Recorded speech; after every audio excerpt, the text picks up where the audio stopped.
Ondas Literárias, o canal para quem quer um bom audiolivro. A Aventura de Abbey Grange. Foi numa manhã gelada, depois de uma noite de frio cortante, no final do inverno de 1897, que fui acordado por uma batida em meu ombro. Era Holmes. A vela em sua mão iluminava seu rosto ansioso e ele me revelou num olhar que havia algo errado. "Venha, Watson, venha!" exclamou. "O jogo está em andamento." Nenhuma palavra. "Vista-se e venha." 10 minutos depois estávamos num cabriolé, passando pelas ruas silenciosas a caminho da estação de Charing Cross. Os primeiros e fracos raios do sol de inverno começavam a aparecer, e podíamos ver vagamente as silhuetas ocasionais de algum operário madrugador ao passar por nós, borrado e indistinto no opalescente nevoeiro de Londres. Holmes aconchegou-se em seu casaco grosso, e eu fiquei contente por fazer a mesma coisa, porque o ar estava muito gelado, e nenhum de nós havia quebrado o jejum. Só depois de ter tomado um pouco de chá quente na estação e ocupado nossos lugares no trem de quente, ficamos suficientemente dispostos, ele para falar e eu para ouvir. Holmes tirou um bilhete do bolso e o leu em voz alta. Abbey Grange, Marsham, Kent. 3:30h. Meu caro Sr. Holmes. Estaria muito agradecido por sua ajuda imediata no que promete ser um caso bastante notável. É algo da sua especialidade. A não ser pelo fato de liberar a dama, cuidarei para que tudo seja mantido exatamente como encontrei, mas imploro-lhe que não perca um instante, pois é difícil manter Sir Eustace lá. Cordialmente. Stanley Hopkins. Hopkins já me chamou 7 vezes, e em cada ocasião seus apelos foram inteiramente justificados, disse Holmes. Aposto como cada um dos casos dele já foi para sua coleção, e devo admitir, Watson, que você tem uma certa capacidade de seleção, que compensa muita coisa que eu deploro em suas narrativas. Seu hábito desastroso de olhar para tudo sob o ponto de vista de uma história e não de um exercício científico arruinou o que poderia ter sido uma série de demonstrações instrutivas e até mesmo clássicas. Você omite um trabalho da maior fineza e delicadeza, a fim de se estender em detalhes sensacionais que podem excitar, mas provavelmente não podem instruir o leitor. Por que você mesmo não os escreve? Perguntei com azedume. Escreverei, meu caro Watson, escreverei. No momento, como sabe, estou muito ocupado, mas pretendo dedicar meus últimos anos à preparação de um livro que irá enfocar toda a arte da investigação em um volume. Nossa pesquisa atual parece ser um caso de assassinato. Acha então que Sir Eustace está morto? Eu diria isso. A caligrafia de Hopkins revela muita agitação, e ele não é um homem emotivo. Sim, creio que houve violência, e que o corpo foi deixado para nossa inspeção. Um mero suicídio não faria com que ele me chamasse. Quanto à liberação da dama, parece que estava trancada em seu quarto durante a tragédia. Estamos lidando com a alta sociedade, Watson, papel crepitante, monograma EB, brasão de armas, endereço pitoresco. Creio que o amigo Hopkins vai se manter à altura de sua reputação, e que teremos uma manhã interessante. O crime foi cometido ontem, antes da meia-noite. Como pode afirmar? Pela verificação dos trens, e calculando os horários. A polícia local tinha de ser chamada, eles tinham de se comunicar com a Scotland Yard, Hopkins tinha de sair, e ele, por sua vez, teve de me chamar. Tudo isto ocupa uma noite de trabalho.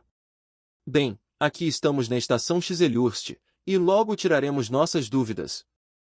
Uma viagem de alguns quilômetros por caminhos estreitos do campo nos levou até o portão de um parque, que foi aberto por um velho porteiro, cuja face crispada refletia algum grande desastre.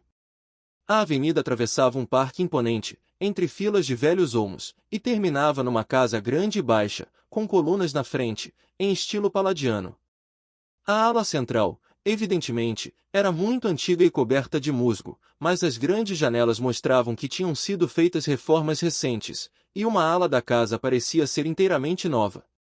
A figura jovem e o rosto atento e ansioso do inspetor Stanley Hopkins nos esperavam na porta aberta. Estou grato por ter vindo, Sr. Holmes. E o senhor também, Dr. Watson. Mas, na verdade, se pudesse voltar no tempo, não os teria incomodado, pois desde que a dama voltou a si, relatou o caso de maneira tão clara que não nos restou muita coisa a fazer. Lembra-se daquela gangue de assaltantes de Lewisham? Qual? Os 3 Randalls. Exatamente, o pai e 2 irmãos. É trabalho deles. Não tenho dúvida. Fizeram um trabalho em Sidenham há 15 dias, foram vistos e descritos. Muito frios para fazer outro tão depressa e tão perto, mas foram eles, sem a menor dúvida. É caso para enforcamento desta vez. Então Sr. Eustace está morto? Sim, sua cabeça foi golpeada com seu próprio atiçador de lareira. Sr. Eustace Brackenstall, disse-me o motorista. Exato, um dos homens mais ricos de Kent. Lady Brackenstall se encontra na sala de estar. Pobre senhora, passou por uma experiência terrível. Parecia quase morta, quando a vi pela primeira vez. Acho que é melhor vocês irem até lá para ouvir o seu relato dos fatos. Depois examinaremos juntos a sala de jantar. Lady Brackenstall não era uma pessoa comum. Raras vezes vi uma figura tão graciosa, uma presença tão feminina e um rosto mais bonito. Era loura, cabelos dourados, olhos azuis e sem dúvida teria a compleição perfeita que combina essas cores, não fossem os acontecimentos recentes que a deixaram abatida e tensa. Seus sofrimentos eram tão físicos como mentais, porque sobre um dos olhos aparecia uma horrível inchação roxa, que sua criada, uma mulher alta e austera, molhava o tempo todo com vinagre e água. A dama estava deitada, exausta, num sofá, mas seu olhar rápido e observador, quando entramos no aposento, e a expressão atenta de suas feições bonitas mostravam que nem seu juízo nem sua coragem tinham sido abalados por sua terrível experiência. Vestia um roupão folgado azul e prata, mas um vestido de noite preto, bordado com vidrilhos, estava a seu lado no sofá. Já lhe contei tudo o que aconteceu, Sr. Hopkins, disse ela, cansada. O senhor não poderia repeti-lo por mim? Bem, se acha necessário, direi a estes cavalheiros o que ocorreu. Eles já estiveram na sala de jantar? Achei que seria melhor que ouvissem primeiro a história contada pela senhora. Ficarei satisfeita quando conseguirem solucionar as coisas. É horrível para mim pensar nele ainda estendido lá.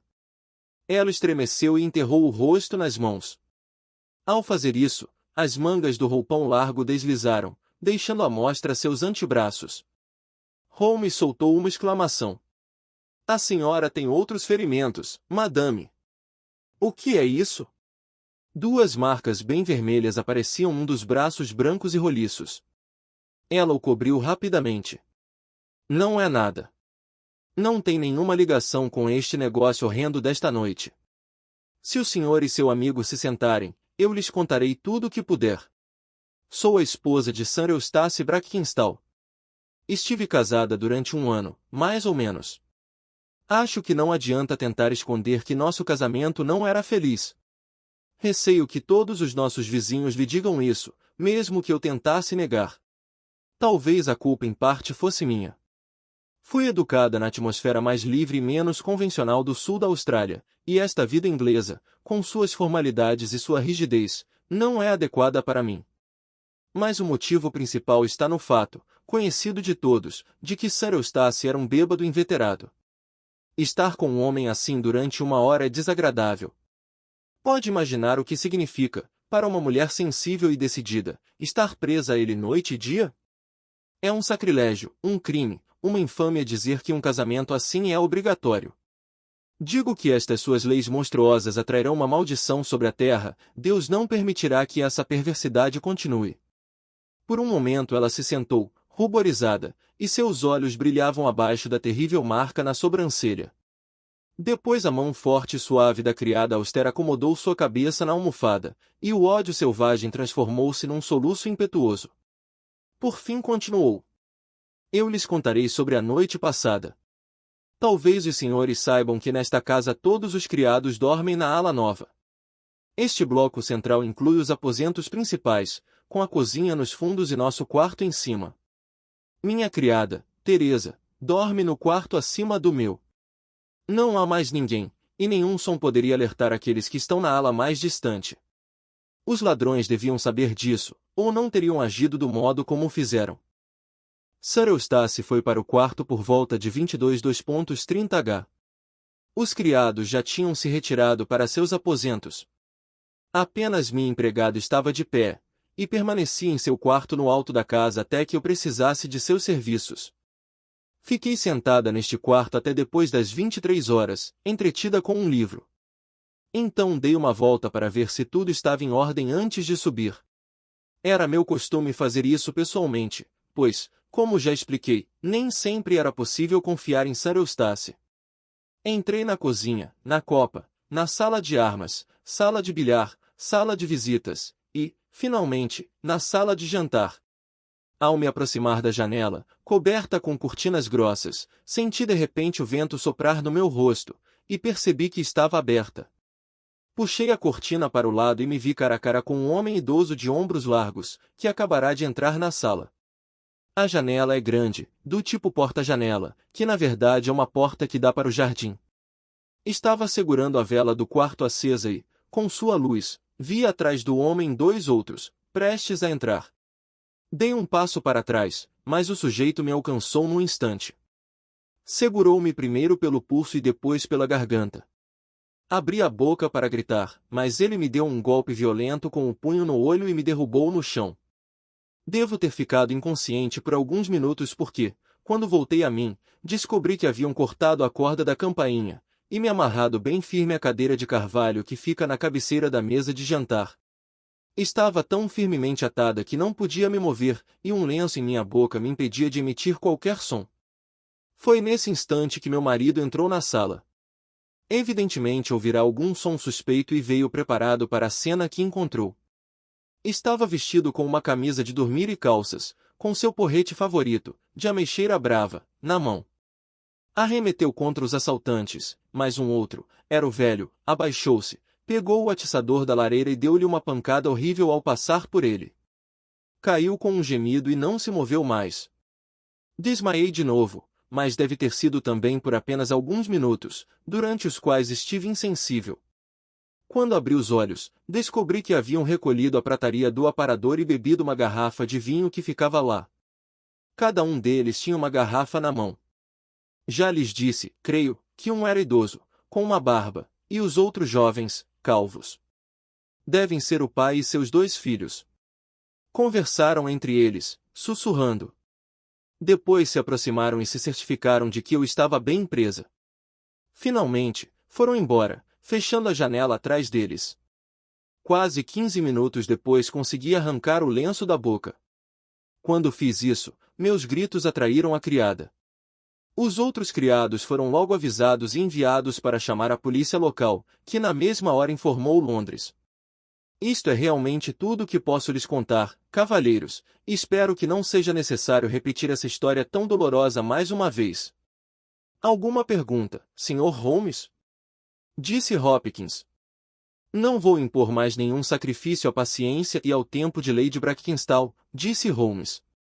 Antes de ir para a sala de jantar, gostaria de ouvir sua experiência. Olhou para a criada. Eu vi os homens antes de eles entrarem na casa, disse. Quando estava sentada à janela do meu quarto, vi 3 homens à luz do luar, perto do portão da casa do porteiro, mas não pensei em nada naquele momento. Mais de 1 hora depois ouvi minha patroa gritar e corri para baixo, para encontrá-la, pobre cordeirinho, exatamente como ela diz, e ele no chão, com sangue e miolos espalhados pelo quarto. Era o suficiente para deixar uma mulher fora de si, amarrada ali, e seu próprio vestido manchado, mas nunca lhe faltou coragem, desde que era sorta Mary Fraser, de Adelaide, e Lady Brackenstall, de Abbey Grange, de fato não aprendeu novos caminhos. Já a interrogaram por muito tempo, cavalheiros, e agora ela vai para seu próprio quarto, com sua velha Teresa, para ter o descanso de que tanto precisa. Com delicadeza maternal, a mulher magra colocou o braço ao redor de sua patroa e a conduziu para fora do aposento. Esteve com ela a vida inteira, disse Hopkins. Cuidou dela quando bebê, e veio para a Inglaterra quando saíram da Austrália pela primeira vez, há 18 meses. O nome dela é Teresa Uray, e é do tipo de criada que não se encontra mais hoje em dia. Por aqui, Sr. Holmes, por favor. O interesse profundo desaparecera do rosto expressivo de Holmes, e eu sabia que, junto com o mistério, todo o encanto do caso havia sumido. Ainda faltava efetuar uma prisão, mas o que eram esses patifes vulgares para que ele sujasse suas mãos com eles? Um especialista impenetrável e culto que descobre ter sido chamado para um caso de sarampo experimentaria um pouco da irritação que eu lia nos olhos do meu amigo. Ainda assim, a cena na sala de jantar de Abbey Grange era suficientemente estranha para atrair sua atenção e reacender seu interesse, que minguava. Era um aposento amplo e alto, com um teto de carvalho esculpido, com painéis também de carvalho, e uma ótima coleção de cabeças de servos e armas antigas nas paredes. Ao fundo estava a porta-janela da qual já ouvíramos falar. 3 janelas menores no lado direito enchiam o aposento com o frio sol de inverno. À esquerda havia uma lareira larga e funda, com um consolo de carvalho maciço. Ao lado da lareira estava uma pesada cadeira de carvalho, com braços e barras transversais na parte de baixo. De um lado e de outro da peça de madeira trabalhada e vazada havia uma corda avermelhada, amarrada em cada lado da madeira cruzada embaixo. Quando a dama foi libertada, a corda tinha sido tirada dela, mas os nós que foram feitos ainda estavam lá. Estes detalhes só chamaram nossa atenção depois, pois nossos pensamentos estavam totalmente concentrados no terrível objeto que jazia sobre o tapete de pele de tigre diante da lareira. Era o corpo de um homem alto, de boa compleição, cerca de 40 anos de idade. Estava deitado de costas, o rosto para cima, com os dentes brancos brilhando por entre a barba curta e preta. Suas 2 mãos fechadas erguiam-se acima da cabeça e um porrete pesado estava ao seu lado. Suas feições morenas, bonitas e aquilinas estavam contorcidas num espasmo de ódio vingativo, que deu ao seu rosto de morto uma terrível expressão demoníaca. Estivera obviamente em sua cama quando o alarme fora dado, pois vestia um camisolão ridículo, bordado, e seus pés descalços projetavam-se das calças. Sua cabeça estava terrivelmente machucada, e toda a sala era testemunha da ferocidade do golpe que o abatera. Ao seu lado achava-se o pesado atiçador, entortado pelo golpe. Holmes examinou o objeto e a indescritível destruição que causará. Deve ser um homem forte, esse velho Randall, notou. Sim, disse Hopkins. Tenho alguns registros do sujeito, e ele é um indivíduo desordeiro. Você não deverá ter dificuldades para pegá-lo. Nem um pouco. Estivemos procurando por ele, e há indícios de que fugiu para os Estados Unidos. Agora que sabemos que a gangue está aqui, não vejo como eles possam escapar. Já espalhamos a notícia em todos os portos, e uma recompensa será oferecida antes do anoitecer. O que me intriga é terem feito algo tão louco, sabendo que a dama poderia descrevê-los e que não deixaríamos de reconhecer a descrição. Exato. Era de se esperar que tivessem silenciado Lady Brackenstall também. Talvez não tenham percebido, sugeri, que ela se recobrara do desmaio. É provável. Se ela parecia sem sentidos, não lhe tirariam a vida. E quanto a este pobre sujeito, Hopkins? Ouvi algumas histórias estranhas sobre ele. Era um homem de bom coração quando estava sóbrio, mas um perfeito demônio quando estava bêbado, ou mesmo meio bêbado, pois raras vezes o ficava inteiramente. O diabo parecia encarnar nele nessas ocasiões, e ele era capaz de tudo. Pelo que ouvi, apesar de sua riqueza e do título, quase veio parar na polícia 1 ou 2 vezes. Houve um escândalo por ter embebido um cão em petróleo e ateado fogo no animal, o cão de sua esposa, para piorar as coisas, e só foi contido com dificuldade. Depois jogou uma garrafa na criada, Teresa Uray, houve uma confusão a respeito disso. Em resumo, e aqui entre nós, será uma casa mais alegre sem ele. O que está olhando agora? Holmes estava ajoelhado, examinando com grande atenção os nós na corda vermelha com que a mulher fora amarrada. Depois, observou cuidadosamente a ponta cortada e esfiapada no lugar em que havia sido partida quando o ladrão a puxou para baixo. Quando isto foi puxado, a campainha da cozinha deve ter tocado bem alto, observou. Ninguém podia ouvi-la. A cozinha fica bem nos fundos da casa. Como é que o ladrão poderia saber que ninguém a ouviria? Como ousou puxar a corda da campainha de uma maneira tão imprudente? Exato, Sr. Holmes, exato. Tocou na pergunta que fiz a mim mesmo várias vezes. Não há dúvida de que esse sujeito conhecia a casa e seus hábitos. Devia saber perfeitamente bem que todos os criados estariam em suas camas àquela hora, relativamente cedo, e que ninguém ouviria a campainha tocar na cozinha. Portanto, devia estar em contato com um dos criados. Isto é evidente. Mas são 8 criados e todos de ótimo caráter. Se outros fatores são iguais, disse Holmes, suspeitaríamos daquela em cuja cabeça o patrão jogou uma garrafa. Mesmo assim, isso significaria trair a patroa a quem essa mulher parece tão dedicada. Ora, isto é o de menos, e quando pegar Randall, provavelmente não encontrará dificuldades para agarrar seus cúmplices. A história da dama parece ser confirmada, se é que precisa de confirmação, por todos os detalhes que vemos diante de nós. Foi até a porta-janela e a abriu. Não há marcas aqui, mas o chão está duro como ferro, e ninguém esperaria que houvesse marcas. Vejo que as velas do consolo foram acesas.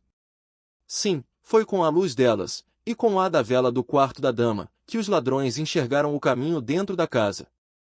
E o que eles levaram? Bem, não levaram muita coisa, apenas meia dúzia de objetos de prata do aparador. Lady Brackenstall acha que eles próprios estavam tão perturbados com a morte de Sir Eustace que não saquearam a casa, como normalmente teriam feito. Sem dúvida isso é verdade, e mesmo assim beberam vinho, eu acho. Para relaxar os nervos. Exatamente. Estes 3 copos no aparador não foram tocados, suponho? Sim, e a garrafa está como a deixaram. Vamos dar uma olhada nela. Ora! O que é isso? Os 3 copos estavam juntos, todos eles com marcas de vinho, e um deles contendo resíduos da película que se forma na superfície do vinho velho. A garrafa estava perto deles, com 2/3 de bebida, e ao seu lado havia uma rolha comprida e muito manchada. Sua aparência e a poeira sobre a garrafa mostravam que não era de vinho comum que os assassinos gostavam. O comportamento de Holmes tinha mudado. Sua expressão indiferente desaparecera, e eu via novamente um brilho de interesse em seus olhos penetrantes e fundos. Levantou a rolha e examinou-a atentamente. Como atiraram? Perguntou. Hopkins apontou para uma gaveta meio aberta. Dentro havia toalhas de mesa e um grande saca-rolhas. Lady Brackenstall disse que o saca-rolhas foi usado? Não, lembre-se de que ela estava sem sentidos do momento em que a garrafa foi aberta. Exato. Para falar a verdade, o saca-rolhas não foi usado. Esta garrafa foi aberta com um saca-rolhas de bolso, provavelmente de um canivete, que não tinha mais do que uns 4 centímetros de comprimento. Se examinar o alto da rolha, vai observar que o saca-rolhas foi colocado 3 vezes antes de extraí-la. Ela jamais foi trespassada. Este saca-rolhas comprido a teria trespassado e extraído com um único puxão. Quando agarrar esse sujeito, vai descobrir que ele tem um desses canivetes múltiplos em seu poder. Excelente! Disse Hopkins. Mas essas garrafas me intrigam, confesso. Lady Brackenstall viu realmente os 3 homens bebendo, não? Sim, ela foi clara nesse ponto. Então isso é o final. O que há mais para ser dito? E ainda assim, deve admitir que os 3 copos são notáveis, Hopkins. O quê? Não vê nada de notável? Ora, deixe estar.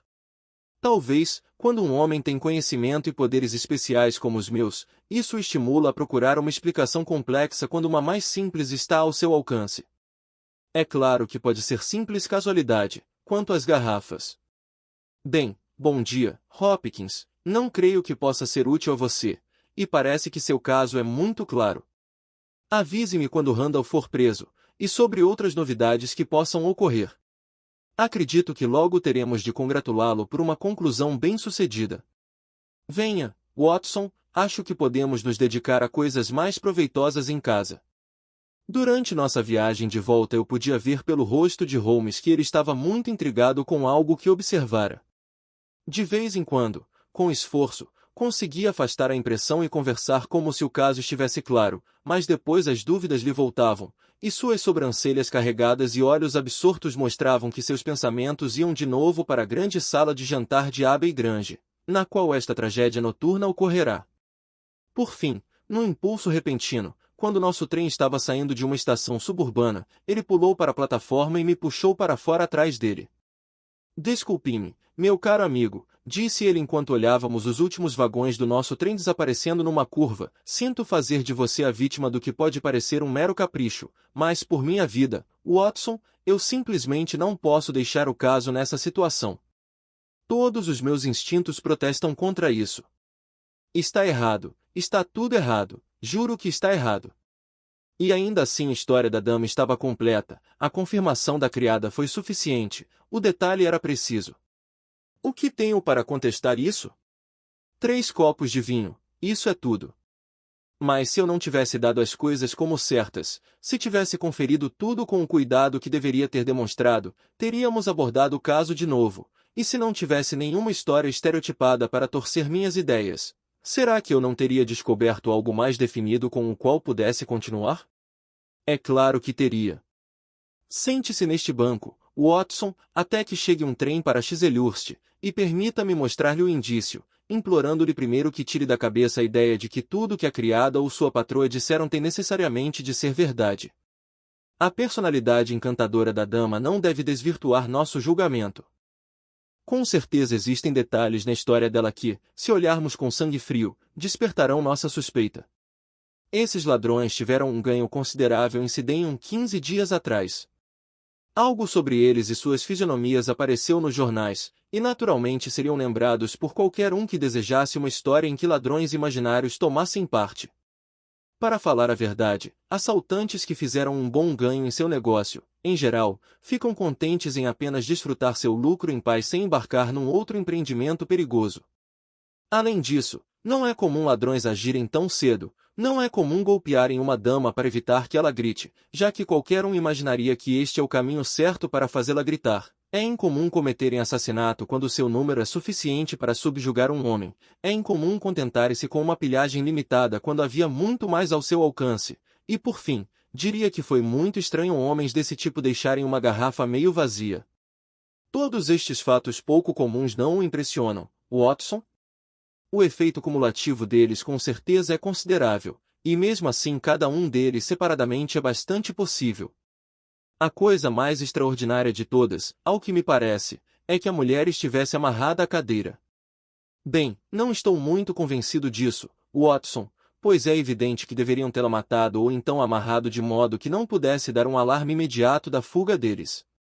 Mas de qualquer modo mostrei que há um certo elemento de improbabilidade na história da dama, não é?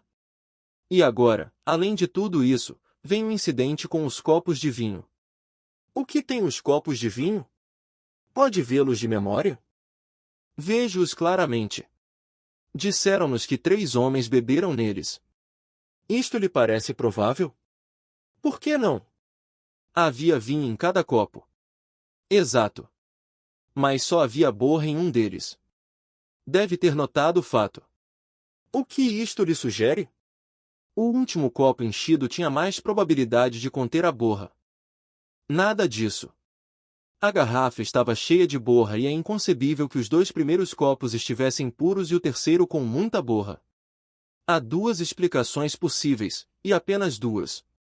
Uma é que depois de ter sido enchido o segundo copo, a garrafa foi violentamente agitada, e assim o terceiro recebeu a borra. Isto não parece provável. Não, estou convencido de que estou certo. Então, o que supõe? Que apenas 2 copos foram usados, e que os restos de ambos foram despejados no terceiro, para dar a falsa impressão de que 3 pessoas estiveram lá. Desse modo, toda a borra ficaria no último copo, não? Sim, estou convencido de que é isso. Mas se eu tiver encontrado a explicação verdadeira deste pequeno fenômeno, então num instante o caso passa do lugar comum para o extraordinário, pois só pode significar que Lady Brackenstall e sua criada mentiram deliberadamente, que não se deve acreditar em nenhuma palavra da história delas, que tem algum motivo muito forte para encobrir o verdadeiro criminoso, e que devemos imaginar o caso por nossa conta, sem qualquer ajuda delas. Esta é a missão que temos pela frente, e aqui, Watson, está o trem de Sydenham. O pessoal de Abbey Grange ficou muito surpreso com a nossa volta, mas Sherlock Holmes, descobrindo que Stanley Hopkins saíra para informar a chefatura, apossou-se da sala de jantar, trancou a porta por dentro e dedicou-se, durante 2 horas, a uma daquelas investigações minuciosas e trabalhosas que formam a base sólida sobre a qual suas brilhantes deduções se apoiam. Sentado num canto como um estudante interessado que observa a demonstração do professor, acompanhei cada passo daquela pesquisa memorável. A porta-janela, o tapete, a cadeira, a corda, cada um deles foi examinado com cuidado e devidamente analisado. O corpo do infeliz baronete havia sido removido, e tudo mais permanecia como víramos pela manhã. Finalmente, para meu assombro, Holmes subiu no maciço consolo da lareira. Muito acima de sua cabeça estavam pendurados alguns centímetros da corda vermelha que ainda estavam atados ao fio. Durante muito tempo ficou olhando para ela, e depois, numa tentativa de chegar mais perto, apoiou o joelho numa prateleira de madeira na parede.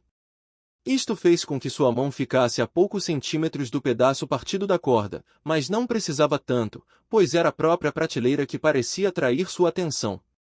Por fim, pulou para o chão com uma exclamação de contentamento. "Está tudo bem, Watson", disse.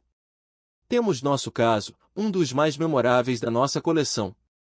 Mas, meu Deus, como fui estúpido, e quase cometi o grande erro da minha vida. Agora, acho que, com alguns elos que faltam, minha cadeia está quase completa." Descobriu os seus homens?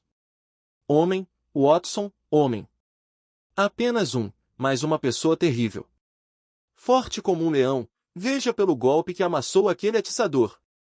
Quase 1,90 metros de altura, ágil como um esquilo, hábil com os dedos, e finalmente, com uma incrível presença de espírito, pois toda essa história engenhosa é um plano seu.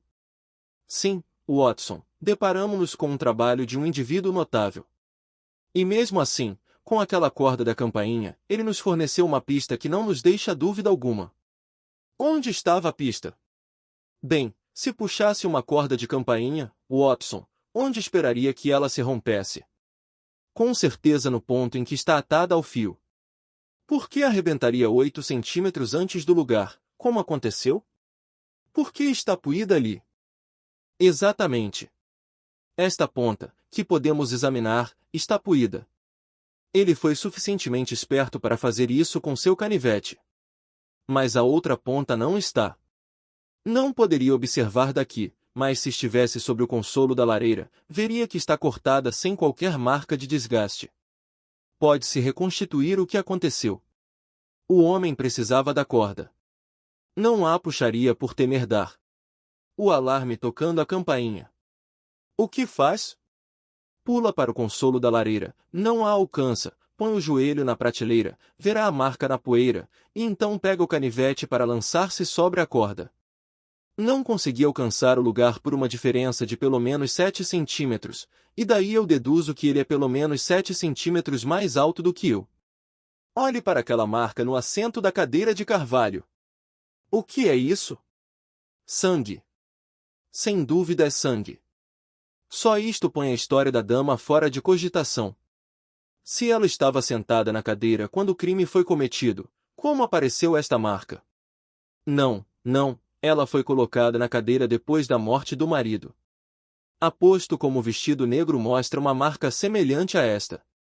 Ainda não encontramos nosso Waterloo, Watson, mas está a nossa Marengo, porque começa em derrota e acaba em vitória. Agora gostaria de trocar algumas palavras com a enfermeira, Teresa. Devemos ser cautelosos por enquanto, se quisermos obter a informação de que precisamos.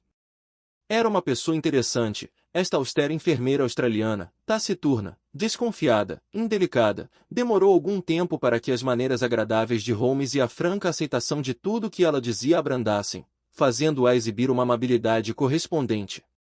Não tentou esconder seu ódio pelo patrão falecido.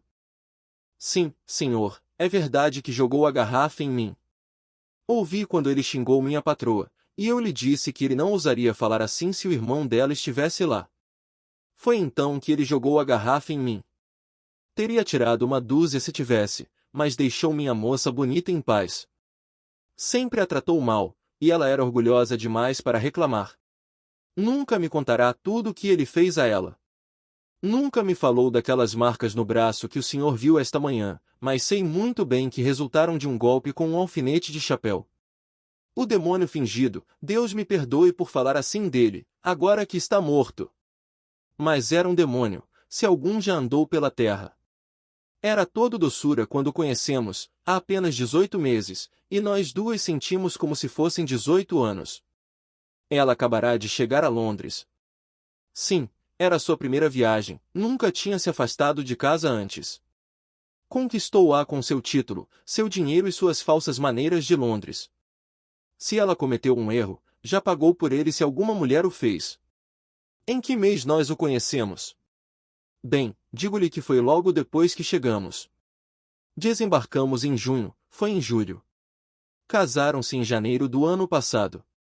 Sim, ela está na sala de estar novamente, e não tenho dúvida de que o atenderá, mas o senhor não deve exigir muito dela, porque já aguentou mais do que podia. Lady Brackenstall estava recostada no mesmo sofá, mas parecia mais animada do que antes. A criada entrou conosco, e começou novamente a tratar do ferimento na sobrancelha de sua patroa. Espero, disse a dama, que não tenha vindo para me interrogar de novo. Não, respondeu Holmes na sua voz mais suave, não vou perturbá-la desnecessariamente, Lady Brackenstall, e tudo o que quero é tornar as coisas mais fáceis para a senhora, pois estou convencido de que é uma mulher que já passou por muitas provações. Se me tratar como um amigo e confiar em mim, verá que corresponderei à sua confiança. O que quer que eu faça? Que me conte a verdade. Senhor Holmes. Não, não, Lady Brackenstall, é inútil. Deve ter ouvido falar da minha modesta reputação. Aposto tudo no fato de que sua história é pura invenção. A patroa e a criada olharam para Holmes com rostos pálidos e olhos amedrontados. O senhor é um sujeito insolente! Exclamou Teresa. Está querendo dizer que minha patroa contou uma mentira? Holmes levantou-se da cadeira. Não tem nada para me contar? Já lhe contei tudo. Pense mais uma vez, Lady Brackenstall. Não é melhor ser franca? Por um instante seu rosto bonito mostrou hesitação. Depois algum novo pensamento fez fechar-se como uma máscara. Já lhe disse tudo o que sabia. Holmes pegou o chapéu e encolheu os ombros. Desculpe-me, disse, e sem dizer mais nada saímos do aposento e da casa. Havia um lago no parque, e meu amigo se encaminhou para lá. Estava todo congelado, mas um único buraco foi deixado para a cordialidade de um cisne solitário. Holmes olhou para ele e passou pelo portão da casa. Ali escreveu um bilhete para Stanley Hopkins e o deixou com o porteiro. Pode ser um tiro no alvo ou um erro, mas estamos fazendo algo por nosso amigo Hopkins, apenas para justificar esta segunda visita, disse. Ainda não lhe confiarei tudo. Creio que nosso próximo local de operações será a agência de navegação da linha Adelaide-Southampton, que fica ao final de Pall Mall, se me lembro bem. Existe uma segunda linha de navios que ligam o sul da Austrália à Inglaterra, mas procuraremos primeiro a maior. O cartão de Holmes, mandado ao gerente, garantiu uma atenção imediata, e ele não demorou a obter a informação de que precisava. Em junho de 1895, apenas um de seus navios chegou ao porto de origem. Era o Rock of Gibraltar, seu maior e melhor vapor. Uma olhada na lista de passageiros mostrou que a Sorta Fraser, de Adelaide, e sua criada viajaram nele. O navio estava agora em algum lugar ao sul do Canal de Suez, a caminho da Austrália.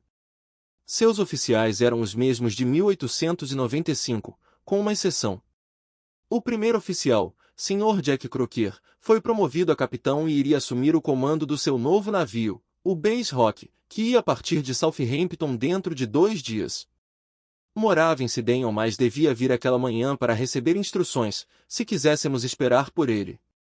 Não, o Sr. Holmes não desejava falar com ele, mas gostaria de saber mais sobre seus antecedentes e seu caráter. Sua ficha era magnífica. Não havia um só oficial na esquadra que se comparasse a ele. Quanto ao seu caráter, era confiável no trabalho, mas um sujeito violento e desesperado quando estava fora do deck de seu navio, cabeça quente, irritável, mas leal, honesto e de bom coração. Essa era a essência da informação com a qual Holmes deixou o escritório da companhia Adelaide Southampton. Depois foi até a Scotland Yard, mas, em vez de entrar, ficou sentado na carruagem com o senho franzido, perdido em pensamentos. Por fim, foi até o posto telegráfico de Charing Cross, mandou uma mensagem, e, finalmente, voltamos mais uma vez a Baker Street. Não, não podia fazer isso, Watson, disse, quando entramos nos nossos aposentos. Depois que o mandado fosse expedido, nada neste mundo salvaria. Uma ou duas vezes em minha carreira senti que causei mais prejuízo real com minha descoberta do criminoso do que ele jamais provocou com seu crime. Aprendi a prudência agora, prefiro fazer brincadeiras com a justiça da Inglaterra do que com minha própria consciência. Vamos saber um pouco mais antes de agirmos. Antes do anoitecer, recebemos a visita de Stanley Hopkins. As coisas não estavam andando bem para ele. Acredito que o senhor é um mágico, Sr. Holmes. Algumas vezes chego a pensar que o senhor tem poderes que não são humanos. Agora, como diabos pôde saber que a prataria roubada estava no fundo daquele lago? Eu não sabia. Mas me aconselhou a examiná-lo. Conseguiu, então? Sim, consegui. Estou contente por tê-lo ajudado. Mas não me ajudou. Tornou o caso ainda mais difícil. Que espécie de ladrões são esses que roubam prataria e a jogam no lago mais próximo? Foi com certeza um comportamento bastante excêntrico. Apenas desenvolvi a ideia de que se a prataria foi levada por pessoas que não a queriam, que só a levaram para disfarçar, como de fato aconteceu, ficariam ansiosos para se livrar dela. Mas por que tal ideia passou pela sua cabeça? Bom, pensei que isso era possível. Quando saíram pela porta-janela, lá estava o lago com um pequeno e tentador buraco no gelo, bem diante dos seus narizes. Poderia haver um esconderijo melhor? Ah, um esconderijo, isso é melhor! Exclamou Stanley Hopkins. Sim, sim, vejo tudo agora. Era cedo, havia gente nas ruas, ficaram com medo de serem vistos com a prataria, de modo que afundaram os objetos no lago, pretendendo voltar para apanhar tudo quando não houvesse risco. Excelente, Sr. Holmes, isto é melhor do que sua ideia de disfarce. Talvez, você tenha uma teoria admirável. Não tenho dúvida de que minhas próprias ideias são bem absurdas, mas deve admitir que acabaram descobrindo a prata. Sim, senhor, sim. Tudo obra sua. Mas tive um péssimo contratempo. Um contratempo? Sim, Sr. Holmes. A gangue de Randall foi presa em Nova York esta manhã. Meu Deus, Hopkins! Isto com certeza derruba sua teoria de que eles cometeram um assassinato em Kent na noite passada. É desastroso, Sr. Holmes, absolutamente desastroso. Mas existem outras gangues de 3 elementos além dos Randall, ou deve ser alguma nova gangue da qual a polícia nunca ouviu falar. Talvez, é perfeitamente possível. O quê? Está indo embora? Sim, Sr. Holmes, não poderei descansar enquanto não chegar ao fundo desse negócio.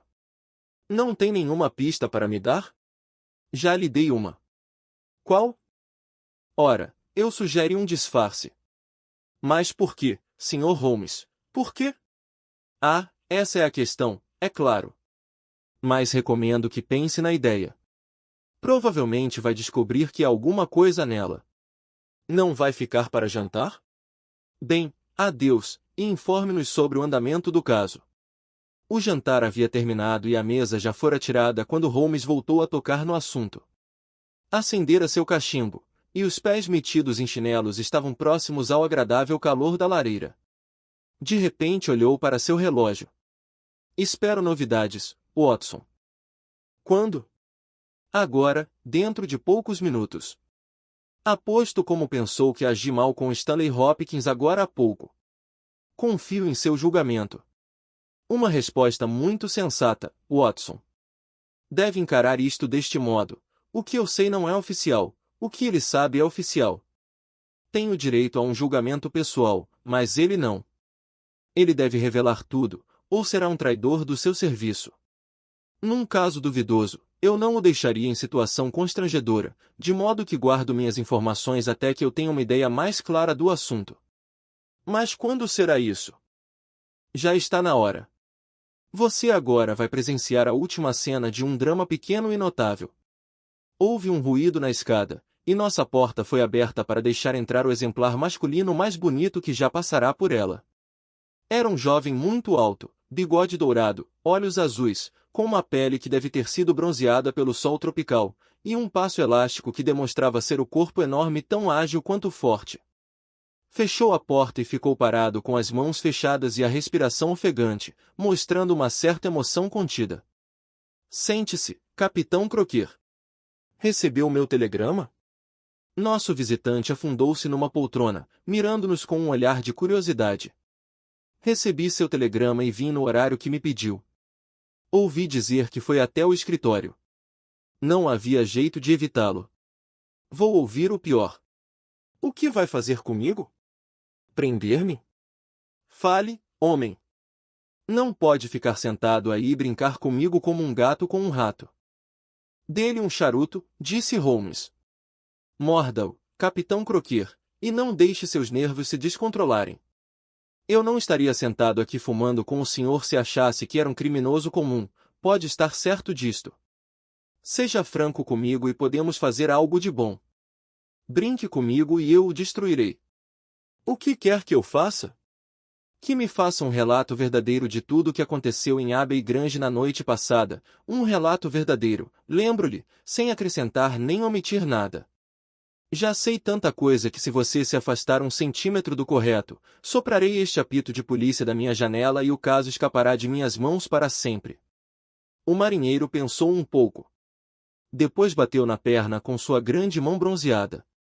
Vou arriscar, exclamou. Acredito que o senhor seja um homem leal e de palavra, e vou contar-lhe a história toda. Mas antes vou dizer uma coisa. No que me toca, não me arrependo de nada e não tenho medo de nada, faria tudo outra vez e ficaria orgulhoso. Mas é a dama, Mary Fraser, porque eu jamais a chamarei por nome maldito. Quando penso que a estou envolvendo em problemas, eu, que daria minha vida apenas para vê-la sorrir, fico arrasado. Ainda assim, o que mais poderia ser feito? Eu lhes contarei minha história, cavalheiros, e então vou lhes perguntar, de homem para homem, o que mais poderia ter feito? Devo retroceder um pouco. O senhor parece saber de tudo, portanto suponho que saiba que a conheci quando era uma passageira e o primeiro oficial do Rock Off Gibraltar. Desde o primeiro dia, foi a única mulher para mim. Cada dia daquela viagem eu a amava mais e desde então tenho me ajoelhado na calada da noite e beijado o convés daquele navio porque sabia que seus pés amados tinham caminhado por ele. Nunca teve um compromisso comigo. Tratava-me melhor do que qualquer mulher já tratara um homem. Não tenho queixas a fazer. Tudo era amor de minha parte, companheirismo e amizade da parte dela. Quando nos separamos, ela era uma mulher livre, mas eu nunca poderia ser um homem livre de novo. Quando voltei do mar na vez seguinte, soube do casamento dela. Ora, por que não poderia se casar com quem quisesse? Título e dinheiro, quem poderia lidar com isso melhor do que ela? Nascerá para tudo que é bonito e luxuoso. Não fiquei magoado com seu casamento. Não fui tão egoísta a esse ponto.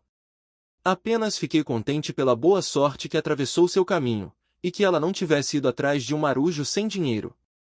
Foi assim que amei Mary Fraser. Bem, nunca pensei que iria vê-la novamente, mas na última viagem fui promovido, e o novo navio ainda não havia sido lançado ao mar, de modo que tive de esperar por alguns meses com meu pessoal em Sydenham. Um dia, no campo, encontrei Teresa Uray, sua velha criada, que me contou tudo sobre ela, sobre ele, sobre todas as coisas. Digo-lhes, cavalheiros, aquilo quase me deixou maluco.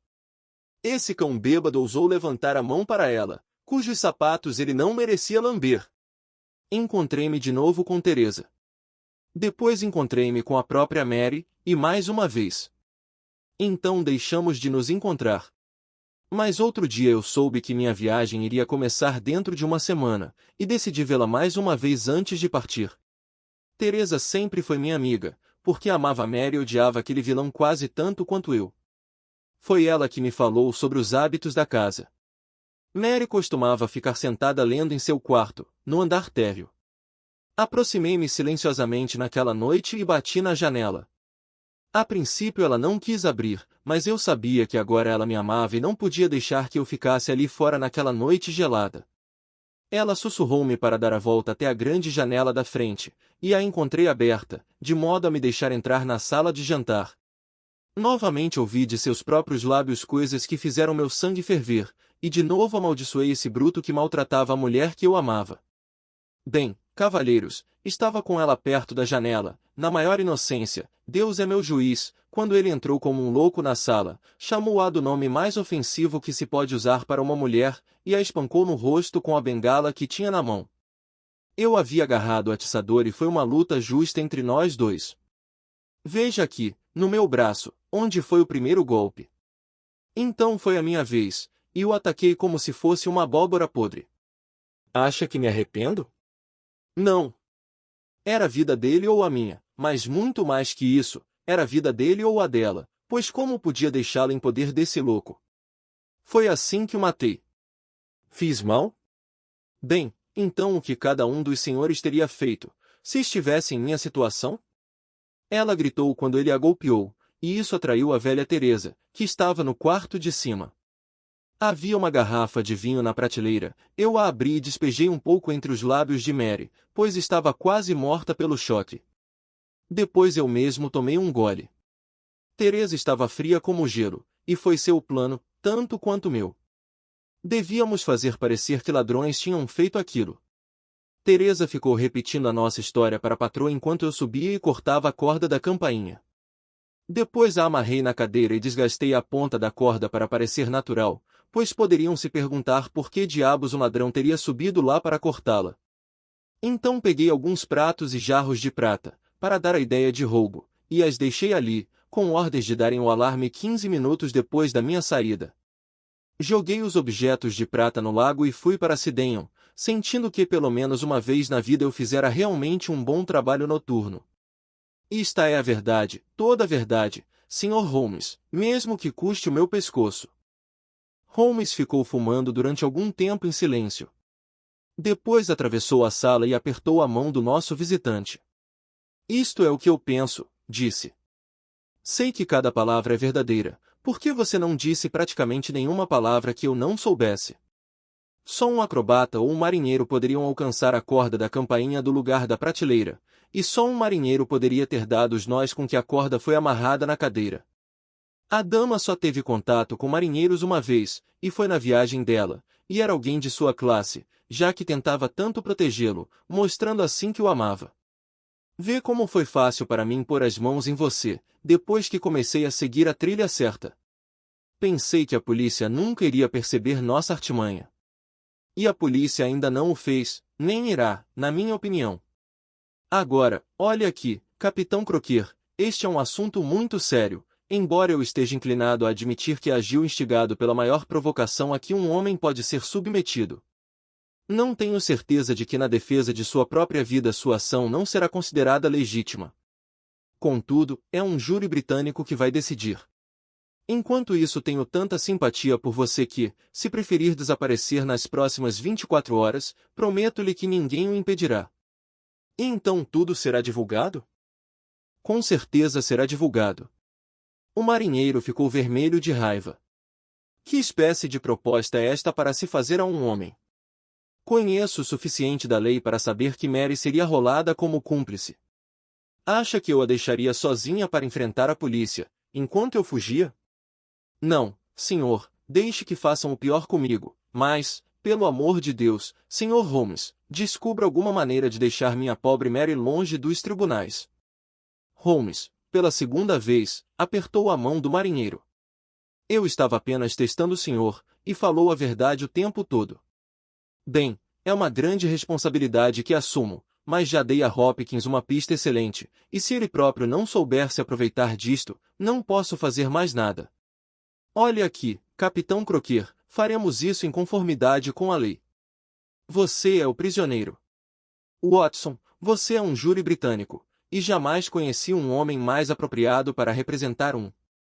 Sou o juiz. Agora, cavalheiro do júri, já ouviu o depoimento. Declaro o prisioneiro culpado ou inocente? Inocente, meu senhor, eu disse. Vox populi, vox Dei. Está absolvido, capitão Croquier. Desde que a lei não descubra outra vítima, está livre de mim. Volte com esta dama em 1 ano e deixe o futuro de ambos justificar a sentença que proferimos esta noite. Obrigado por assistir. Se esse conteúdo lhe foi útil, deixe um like, se inscreva no canal e que Deus te abençoe.